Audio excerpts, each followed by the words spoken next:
The Type-055 Renhai Class is in many ways the Chinese Navy's answer to the US Navy's Aegis cruisers. Large and heavily armed, they play a leading role escorting China's aircraft carriers. New intelligence suggests that another batch of these impressive warships is being built. With 8 ships already in the water, the Chinese Navy's Type-055 Renhai Class cruiser is making waves. It is undoubtedly the most impressive surface combatant in the plan lineup, making it a natural focus of observers. New intelligence suggests that at least 2 more are under construction in Dalian, China. The first Type-055, Nanchang, 101, was launched in June 2017.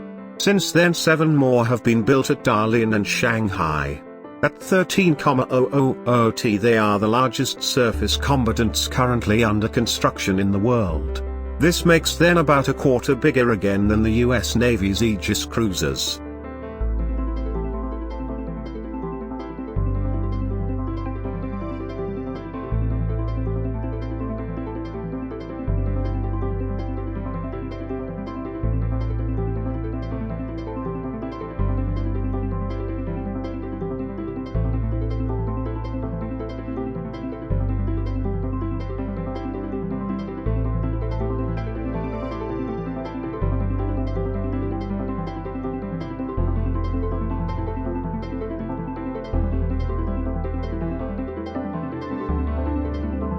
"20 years ago Chinese warships were far behind their Western, and Russian, counterparts.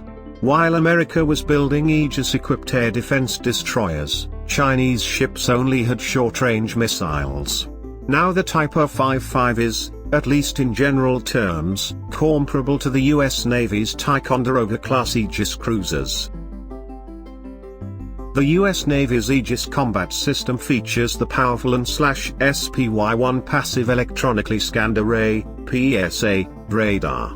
These are the large phased arrays, arranged 4 per ship to cover all directions. Combined with high levels of automation and integration, this provides excellent situational awareness. Chinese systems seemed decades out of date. The Type-055 has the latest Type-346b version of these system. How it compares, in combat terms, to Aegis is not public. What is clear however is that the Chinese system is maturing and appears to have been steadily improved. It is thought to provide Chinese commanders with similar levels of awareness.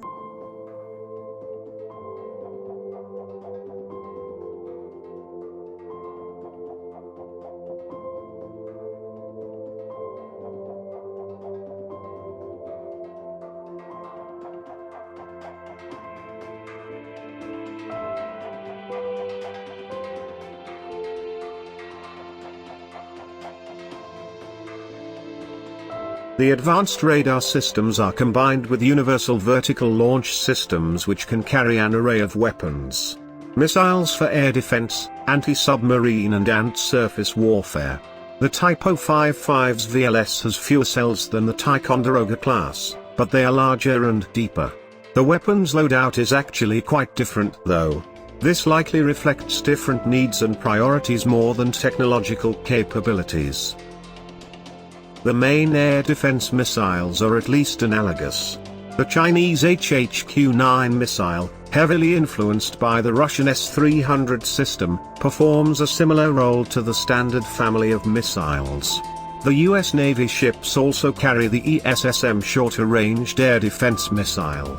These can be quad-packed into a single cell of the VLS. These Chinese ships are not thought to have an equivalent missile, although they do have a 24-round HHQ-10 short-range system. Both ships have close-in weapons systems. Similarly, the Chinese U-8 anti-submarine missile is generally equivalent to the US Navy's VS-ROC.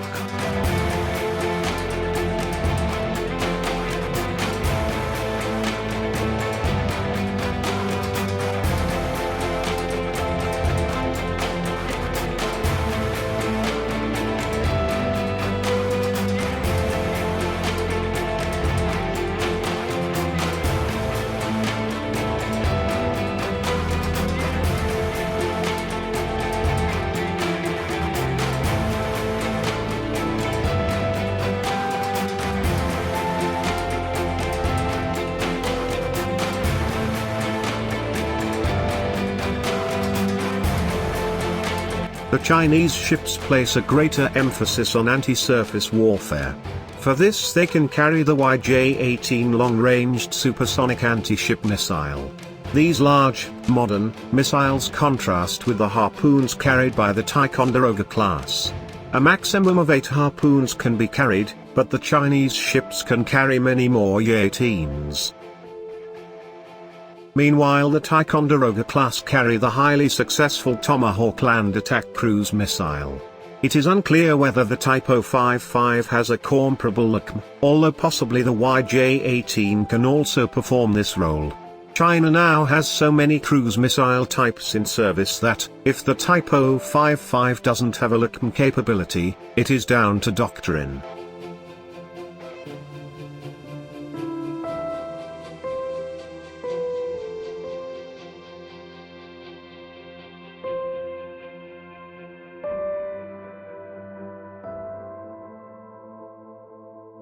Perhaps the biggest difference between the Chinese and American cruisers is age. The Type-055, in both appearance and design terms, is a generation or more newer. Its angled lines and clean superstructure contrast with the Ticonderoga class's boxy complexion. We should not judge ships' combat effectiveness on looks. But the difference points to the truth that the American ships are getting long in the tooth.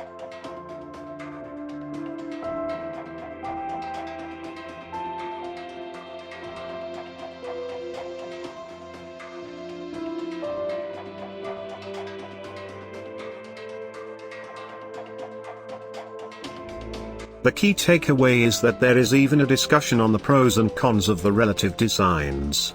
20 years ago it was a no contest. Now Chinese warships are impressive enough to have the conversation.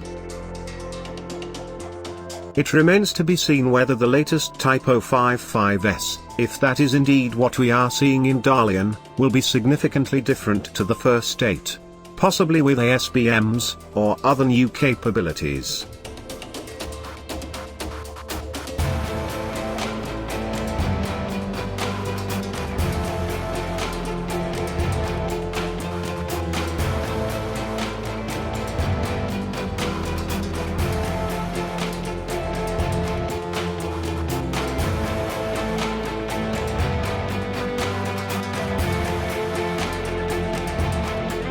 Hope you guys loved the video.